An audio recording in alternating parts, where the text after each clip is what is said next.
Welcome back from the ad break. If you just joined us, it's still Hype It Up right here on Cape Town TV channel 263. And as I promised you a little bit earlier on, before the ad break, I am now joined in studio by a guy who's been doing everything amazing in the hip hop industry. He goes by the name of Bhudastee. Welcome to studio. Thanks for having me, man. How are you? Well, thanks, and how are you? Awesome. Now, for some of the people that are watching from home who have not been introduced to your music, how exactly could you describe your music or your sound? Yeah, the type of sound that I'm doing, it's actually called traditional trap music, which is hip hop, basically. Yeah. So it's hip hop.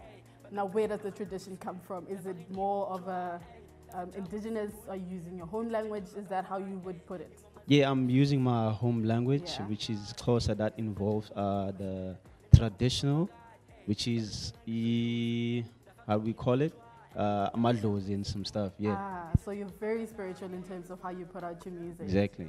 The latest song that you actually are you put out rather, is titled Camagu. Camagu, yes. How did that come about? Because Camagu, I know it's acknowledging your ancestors, your forefathers and whatnot. How did that come about? Basically, us as Xhosa people, we actually believe in a way of that we are protected by our ancestors, right? So it actually came to a point whereby I should actually thank my ancestors for protecting me all the way. You understand? Yeah. So the song came about that way. That's pretty amazing. I mean, it definitely separates you from a lot of artists right now. Yeah, it's totally different. Right. So how important is it for you as an artist, in as much as now the Xhosa rap game is growing immensely, for you to also stand out as your own?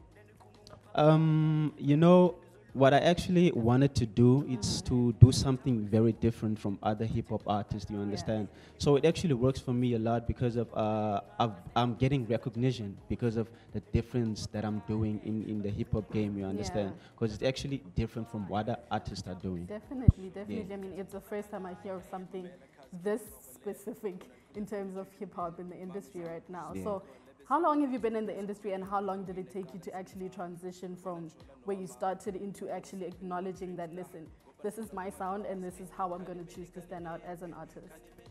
Well, I started with all this in 2009. Whoa. So I was actually doing this rap, which is a hardcore rap. As we grow, the game is always changing, you understand? So you actually have to vibe with the way when the game is changing, you also change, you understand? So I started discovering, but you know what? No, man, I've been doing this thing, but I've never get actually that recognition from people, you understand? So I need to do something different. So I started with this traditional trap rap, which made me so good in the game. Absolutely. Now, it must have been quite the journey, right, of self-discovery, learning yourself and learning your own craft, to a point where you now know, listen, I'm a traditional hip-hop artist and whatnot. So there must have also been some influences in terms of how you make your music, rather. Who are those influences that actually put you into this position? Not that actually they are hip hop artists, but as I'm a musician, I'm actually listening to all kind of music, you understand? So the people that influenced me, it's like Vusinova. You can see Vusinova whenever he's performing, he's always wearing his traditional stuff, you understand? So I actually felt in love with his performances and how he's actually dressing. So I felt like, you know what, this is exactly the type of thing that I love. Funny you should mention Vusinova, because literally when I saw you walk into the studio, I'm like, wait, there's a small resemblance to Vusinova.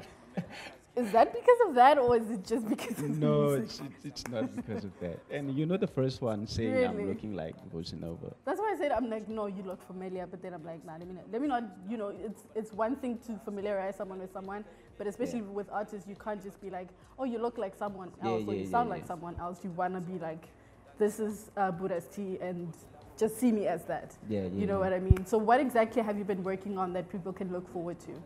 Currently, I just dropped Camagu visuals. We're actually working on the remix that will be featuring Flashy Kumkani, featuring Bravo LaRue, and also Musicaholic, and also King Kani. So people should be on the lookout for that collaboration of a remix at Camagu. I love how Xhosa rappers are now literally forming a big family and acknowledging each other in terms of that. How important is collaboration in terms of growing the culture? it's very important because of you see other artists are not actually that much into the game. You actually meet some people like the Flash Kumkanis, the people that are actually made it into the hip hop industry, but they actually taking people that are on the ground, putting them on. You understand? So the collaboration is actually something that is boosting other rappers as well. No, absolutely, and that's a very beautiful thing. So for people watching you from at home, wherever they are, where can they follow you on the socials in terms of also finding your music on any platform, digital platforms as well? You can find me on Facebook as Bhudastee, W's. And Twitter, you can find me as Bhudastee. Instagram, Bhudastee. My music is on Slick on Live, SoundCloud, and Audio.